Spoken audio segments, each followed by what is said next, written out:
భూప్రపంచంలో ఏకైక దేవాలయం శ్రీకూర్మం.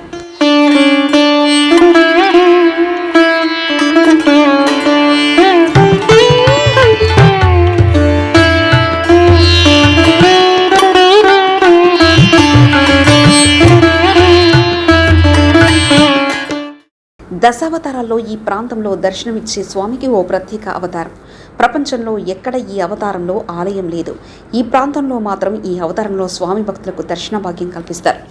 ఈ అవతారంలో స్వామిని దర్శించుకుంటే కుజగ్రహ దోషాలు, శనిగ్రహ దోషాలతో పాటు రాహుకేతు గ్రహ దోషాలు పోతాయంటారు. అసలు ఈ ఆలయం ఎక్కడ ఉంది? ఆలయ విశిష్టతపై అక్షరశిల్పం టీవీ ప్రత్యేక కథనం. శ్రీ మహావిష్ణువు దశావతారాలలో రెండవ అవతారం అయిన శ్రీకూర్మ అవతారం. ఈ కూర్మ అవతారంలో స్వామికి ప్రపంచంలోనే ఉన్న ఏకైక ఆలయం శ్రీకూర్మ క్షేత్రం. ఈ ఆలయం శ్రీకాకుళం జిల్లాలోని గరమండలంలోని శ్రీకూర్మం గ్రామంలో ఉంది. ఇక్కడ కూర్మ రూపంలో ఉన్న స్వామివారిని దర్శించుకున్న వారికి శనిగ్రహ దోషాలు, కుజగ్రహ దోషాలతో పాటుగా రాహుకేతు గ్రహ దోషాలు కూడా తొలగుతాయని, ఇక్కడ ఉన్న శ్వేత పుష్కరిణిలో పితృకార్యం చేస్తే వారికి మోక్షం కలుగుతుందని పురాణాలు చెప్తున్నాయి.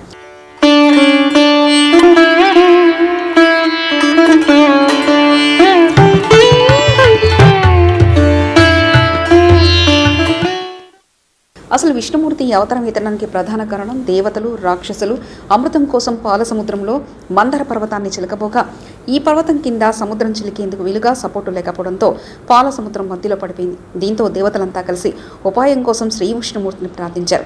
దేవతల ముందు ప్రత్యక్షమైన శ్రీ మహావిష్ణువు పాల సముద్రం చిలికేందుకు ఆయన కూర్మ రూపంలో అంటే తాబేలుగా మారి ఆయన వీపు మీద ఆ పర్వతాన్ని భరించి అమృతోత్పాదనతో సహాయం చేశారని, అందుకే ఈ అవతారాన్ని స్వామి జ్యేష్ఠ బహుళ ద్వాదశి నాడు స్వీకరించారని పద్మపురాణం చెబుతుంది. ఇలా ఆ శ్రీ మహావిష్ణువు తీసుకున్న రెండవ అవతారమే కూర్మావతారం.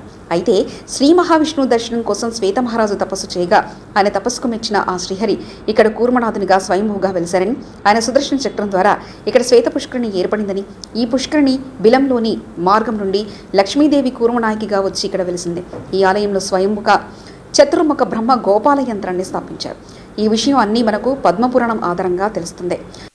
హేమవర్ణం చతుష్పాదం కుక్షో నిర్గత శీర్షికం మేరుమందర సంకాశం గుంజా సన్నిభలోచనం పశ్యమాభిముఖం దేవం తిష్టంతం గోష్పదాకృతిం కూర్మరూపమంధ్యాయే శంఖచక్ర శరీరిణం. భారతదేశంలో అతి ప్రాచీన క్షేత్రాల్లో ఒకటి శ్రీకూర్మ క్షేత్రం. ఈ ప్రదేశం అంతా కూడా ఒకప్పుడు శ్వేతాద్రి పర్వతం. ఈ పర్వత ప్రాంతం ముందు శ్వేత చక్రవర్తి తపస్సుగా ఇక్కడ సుమారు 8 కిలోమీటర్ దూరంలో గారా కళింగపట్నం గ్రామం ఉన్నది. అక్కడ వనితా మండలం ఒక ఊరు ఇప్పటికి కూడా దాన్ని వంత మండలం అంటూ ఉంటారు. ఆ గ్రామంలో శ్వేత మహారాజుకు భార్య విష్ణుప్రియ ఆమె నివసిస్తూ ఉండగా మాఘశుద్ధ ఏకాదశి నాడు ఏకాదశి వ్రతం చేస్తూ ఉండగా శ్వేత మహారాజు కామమోహితుడై రాణి అంతఃపురంకి వేయించేశారు.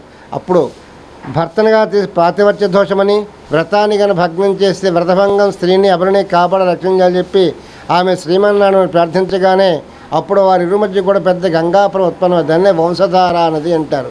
వంశం అంటే విధులు, ధార అంటే అదే ప్రజెంట్ వంశధార ప్రాజెక్టు.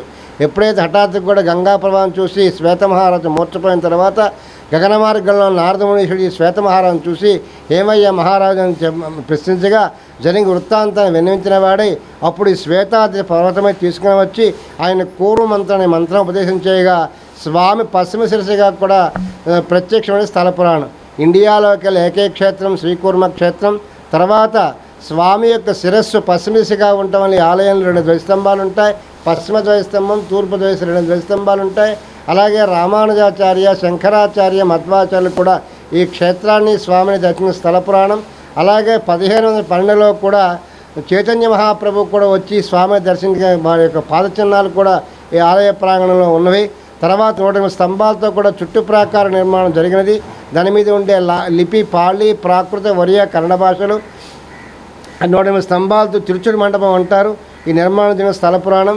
తర్వాత స్వామి స్వయంభూగా సాలగ్రం శిలవేచ్చేత స్వామి యొక్క సుదర్శన చక్రం విడిచిపెట్టి ఉద్భవించిందే శ్వేత పుష్కరిణి అంటారు. అందులోంచి కూడా అమ్మవారు ఆవిర్భవించినట్టుగా ఆమెను కూడా ఈ క్షేత్రంలో ప్రతిష్ఠ చేసే స్థల పురాణం. చాలా విశేషణ క్షేత్రం.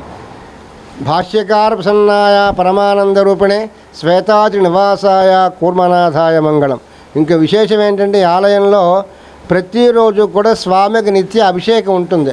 అలంకార ప్రియ విష్ణు అభిషేక ప్రియ శివ అయినప్పుడు కూడా స్వామి సాలగ్రామ శిల, శనికి అధిపతి కూర్మావతారం అని చెప్తూ ఉంటారు. అందుచేతనే స్వామికి ప్రతిరోజు కూడా ఉదయాన్నే పంచామృత అభిషేకం జరుగుతుంది. తర్వాత డోలోయాత్ర, డోలోయమానం గోవిందం మంచస్థ మధుసూదనం రథస్థం వామనం దృష్ట్వా పునర్జన్మ నైవేద్యతే. సంవత్సరాల్లో ప్రధానమైనటువంటి డోలోయాత్ర. ఆ యాత్ర కూడా ఈ క్షేత్రం జరుగుతారు. అలాగే స్వామికి వైశాఖ ఏకాదశి కళ్యాణ మహోత్సవం చేస్తారు. స్వస్తి ప్రజాభ్య పరిపాలయంతాం న్యాయేన మార్గేణ మహిమహీషా గోబ్రాహ్మణేభ్య స్వహోస్త నిత్యం లోకా సమస్తా సుఖినో భవంతు. స్వస్తి. సాధారణంగా ప్రతి ఆలయానికి కేవలం ఒక ధ్వజస్తంభం మాత్రమే ఉంటుంది. కానీ ఈ ఆలయానికి మాత్రం 2 ధ్వజస్తంభాలు ఉన్నాయి. దీనికి కారణం 11వ శతాబ్దంలో భగవత్ శ్రీ రామానుజాచార్యులు ఆలయం పశ్చిమ వైపు కూర్చొని కుర్మనాథుని ధ్యానించారు. ఆయన భక్తికి మెచ్చిన ఆ స్వామివారి మూలమూర్తి కుడివైపు నుంచి పశ్చిమముఖంగా తిరిగింది. అందుచేత రామానుజాచార్యులు పశ్చిమ వైపు మరి ఒక ధ్వజస్తంభాన్ని ప్రతిష్ఠించారు. ఇప్పటికీ మనకు ఇక్కడ స్వామి పశ్చిమముఖంగా తిరిగి కూర్మ రూపంలో సాలగ్రామశిలగా దర్శనమిస్తారు. స్వామి ఈ ఆలయంలో ఎన్నో లక్షల సంవత్సరాల క్రితం వెలిశారని, అందుకే ఇక్కడ స్వామిని ఆదికూర్మ స్వామిగా పిలుస్తారని మనకు పురాణాలు చెప్తున్నాయి. శ్రీ మహావిష్ణువు సుదర్శన చక్రం ద్వారా శ్వేత పుష్కరిణి ఏర్పడింది. ప్రతి సంవత్సరం మాఘశుద్ధ చవితి నాడు వారణాసి నుంచి అంతర్వాహినిగా గంగాదేవి ఈ పుష్కరిణికి వచ్చి భక్తుల పాపాలను కడుగుతుంది. కుర్మనాథుని దర్శించుకోవడానికి లవకుశులు, బలరాముడు, దుర్వాసన మహర్షి, ఆదిశంకరాచార్య, భగవత్ రామానుజాచార్యులు ఇక్కడికి వచ్చారని స్థల పురాణం చెప్తుంది. మరిన్ని కథనాల కోసం సబ్స్క్రైబ్ చేసుకోండి మీ అక్షర శిల్పం.